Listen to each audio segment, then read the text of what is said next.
ఆ railway track పక్కన కూర్చొని అంటే ఆ సీన్ గురించి చెప్తున్నాను. ఆ సీన్ చూసినప్పుడు నాకు అంతఃపురంలో సీన్ గుర్తొచ్చింది. ఎస్పెషల్ సేమ్ రైల్వే ట్రాక్ పక్కన సేమ్ ఎక్స్ప్రెషన్. మీరు అంతఃపురంలో ఒక స్మోక్ షాట్ కూడా ఉంటుంది. మీరు స్మోక్ చేసి అంటే నాకు తెలిసి సినిమా మూవీ లవర్స్కి one of the icon characters గుర్తుండిపోతాయి. అందులో కొన్ని షార్ట్స్ కూడా గుర్తుంటాయి, షార్ట్స్తో సహా. నేను చాలామంది సినిమా మూవీ గోయర్స్తో మాట్లాడేటప్పుడు అంతఃపురం గురించి చాలా డిస్కషన్ చేసేటప్పుడు సంథింగ్ మాట్లాడేటప్పుడు ఎస్పెషల్ ఆ షార్ట్ గురించి మాట్లాడేటోళ్ళం. మే షార్ట్ గురించి, ఆ స్మోక్ షాట్ గురించి.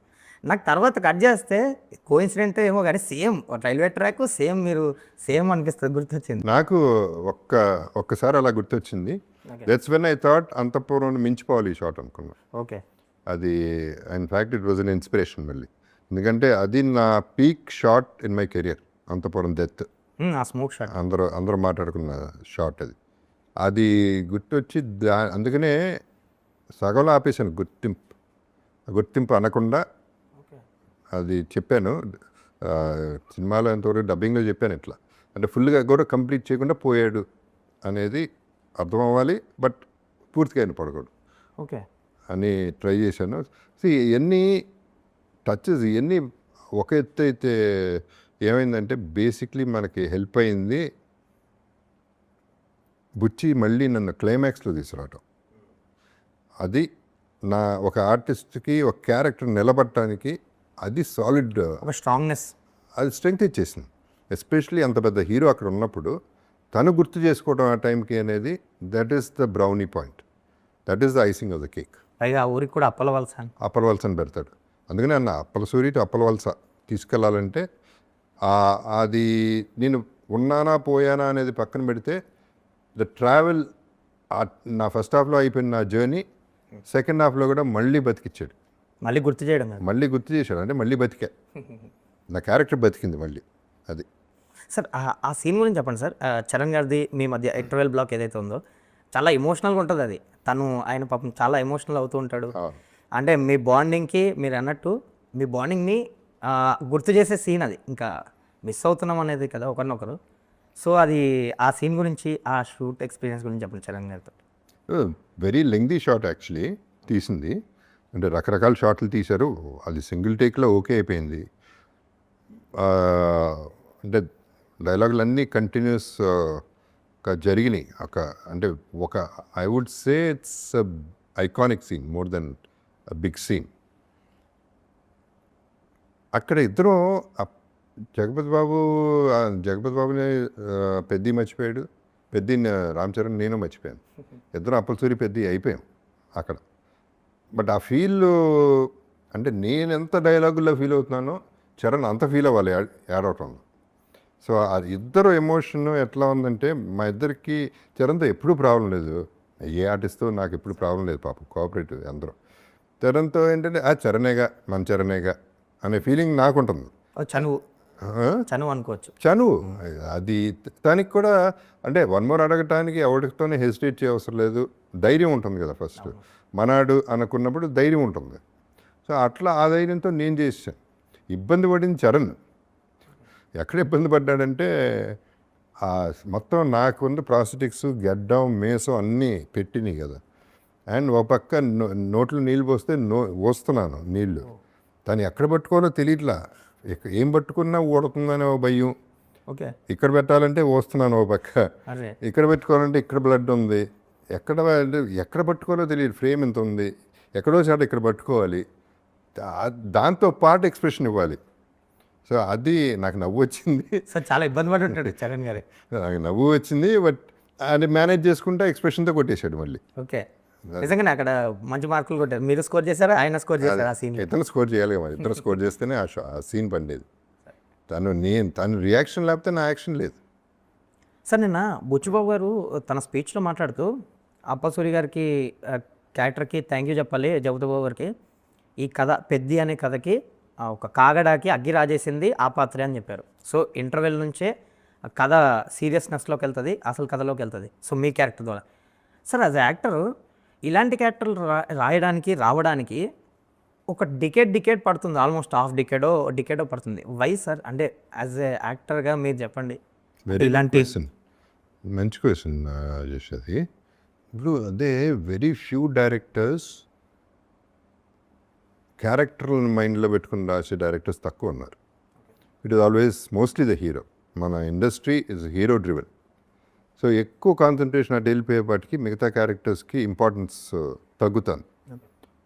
అంత ముందు రోజుల్లో నాగేశ్వరరావు, రామారావు వీళ్ళందరూ, ఎస్వి రంగారావు, గుమ్మడి గారు, రావుగోపాలరావు గారు, నాగభూషణం గారు వీళ్ళందరూ కావాలని పెట్టుకునేవారు. పెట్టుకుని పండాలి సూర్యకాంతం గారు ఇలా క్యారెక్టర్లు పండాలని ట్రై చేసేవారు. వాళ్ళు లేకపోతే సినిమా లేదు అనే దీంట్లో కథ రాసేవారు మొత్తం. ఇప్పుడు కాన్సన్ట్రేషన్ ఎక్కువ ఇక్కడ తప్పట్లేదు. వెళ్ళాలి, హీరోని ఎలివేట్ చేయాలి, హీరోని హీరోగా సాలిడ్గా చూపించాలి, ఒక సినిమాని మించి ఇంకో సినిమాలో చూపించాలి. ఈ కాన్సన్ట్రేషన్లో ఈ మిస్ అవుతున్నాయి.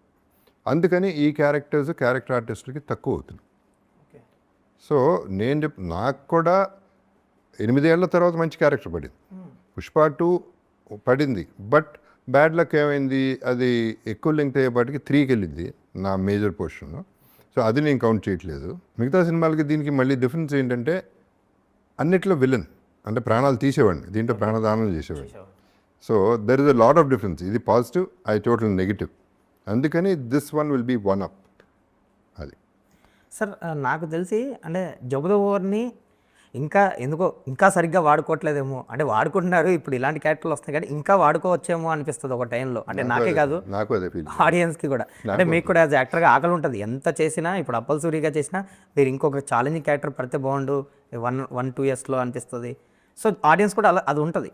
సార్ ఇప్పుడు మిగతా అదర్ లాంగ్వేజ్ సినిమాలు చూస్తాం మనం, ఒక క్యారెక్టర్ చాలా బాగుందని చాలా ప్రైజ్ చేస్తూ ఉంటారు. మనం సోషల్ మీడియాలో గట్టా కూడా మనం చాలా బాగా చెప్తుంటాం, లైక్ మీ కూడా.